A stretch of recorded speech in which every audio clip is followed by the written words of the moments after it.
Сәлеметсіздер ме, құрметті Арыс қаласы нөмір 17 колледж ұстаздары мен білім алушылары.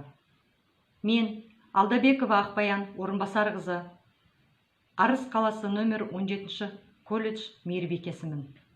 Денсаулық зор байлық, денсаулық адам өмірінің тірегі. Бүгінгі таңда бүкіл әлемді әбігерге салып отырған коронавирус, яғни COVID-19 пандемиясы Қытайдан анықталып, бүкіл әлемге тарап отыр.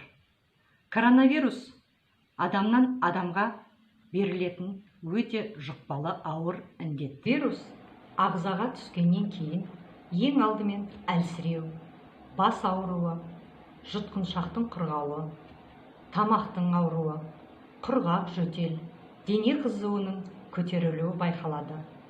Бұлшық еттері ауырып, буындар сырқырап, тыныс алу қиындайды.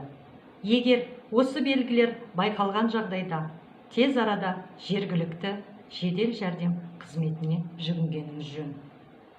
Індеттің таралуының алдын алу мақсатында әрбір саналы азамат карантиндік ережелерді қатаң сақтап, адамдар көп шоғырланатын орындардан шектелгені абзал. Қоғамдық орындарда міндетті түрде бетперде кию ережесін қатаң сақтап, бөгде адамдармен ара қашықтықты мүмкіндігінше 2 метрден жақын болмауы тиіс. Көпшіліктің қолданысындағы заттарды ұстанғаннан кейін қолды арнайы антисептикалық құралдармен залалсыздандыру қажет. Тазалық саулық кепілі демекші. Аталмыш індеттің таралуының алдын алу мақсатында қолды сабынды сумен жиі жуу, жөтелгенде, түшкіргенде орамал немесе білектің ішкі жағын пайдалану қажет. Бетперде кию ережесін сақтау қажет.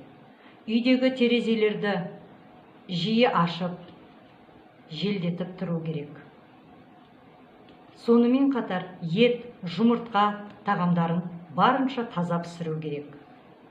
Иммунитеттің нығайту мақсатында пайдалы дәрумендерге бай тағамдарды тұтынып, зиянды әдеттерден аулақ болып, салауатты өмір салтын ұстану арқылы денсаулықты сақтау жарқын болашақтың кепілі екенін ұмытпайық. Үйде болыңыздар, аман болыңыздар, біз біргеміз.